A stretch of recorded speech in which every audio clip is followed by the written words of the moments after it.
Dalam 12 tahun terakhir semenjak bisnis digital mulai bergerak naik, kita menyaksikan bahwa di dunia banyak sekali bisnis yang menjadi digital, menjadi light asset, dan bisnis digital itu menyelesaikan banyak masalah masyarakat dengan biaya murah. Sekarang, bisnis digital di dunia tumbuh dengan kecepatan penuh. Di Indonesia dalam 12 tahun ini sudah bisa memiliki 5 unicorn company atau perusahaan dengan valuasi di atas 1 billion US dollar atau sekitar 15 triliunan rupiah. Semenjak pandemi, maka bisnis digital meningkat tajam kebutuhannya. Di mana dalam 2 tahun terakhir di Tiongkok per minggu tumbuh 1 unicorn. Di Singapura 1 bulan tumbuh 1 unicorn. Begitu juga di India, 1 dalam setiap 2 bulan ada perusahaan unicorn bertumbuh baru di India. Sementara di Indonesia dalam 2 tahun ini belum lahir lagi unicorn baru. Entahlah 2 tahun ke depan. Kayaknya nggak ada juga tuh. Maklum, tidak ada yang mendukung, juga tidak ada roadmap niatan pejabat negara membangun bisnis digital anak bangsa di tanah air dengan dukungan kemudahan-kemudahan. Yang ada hanya pendiaman. Ini faktanya.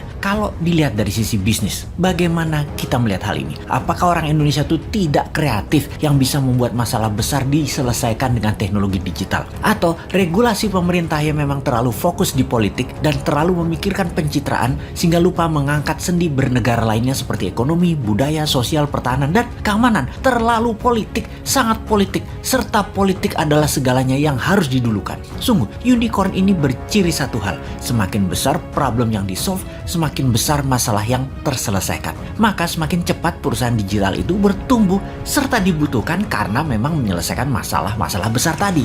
Apakah di Indonesia sudah tidak ada problem besar lagi? Apakah sudah banyak solusi yang dibuat?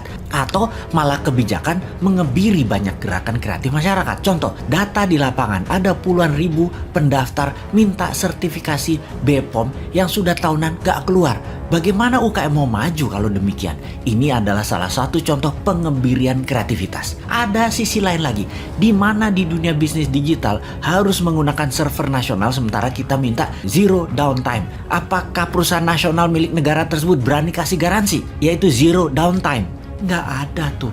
Bahaya dalam bisnis digital misalnya kalau mau transfer duit, tahu-tahu ngedrop. Namun server dan sarana internetnya nggak berani kasih jaminan atau ganti rugi. Berat lah. Nah, itulah susahnya berbisnis dengan negara yang berbisnis, yaitu BUMN. Sementara server dan fasilitas dari luar negeri sudah lebih murah plus garansi zero downtime. Kalau lama mereka bayar penalti, tetapi nggak boleh dipakai. Kalau bisnis digital buat browsing-browsing sih aman. Yang paling ditakuti adalah pada saat upload data. Ini nggak boleh ada downtime. Jadi, wahai generasi new mind, harusnya kita mengatakan lupakan mimpi jadi Mark Zuckerberg, lupakan mimpi jadi Jack Ma-nya di Indonesia, karena perusahaan Anda sulit jadi unicorn dalam waktu yang cepat. Apakah kalau mau kaya cepat di negeri politik ini emangnya harus breaking law, merusak aturan bisnis yang ada gitu ya? Kita jadi nggak bisa alim-alim amat kalau kayak gitu. Harus super kreatif mengalahkan kekakuan old mind regulator yang cari selamat di dalam menjabat, bukan malah untuk mempermudah masyarakat berusaha. Duh, lamanya 2024.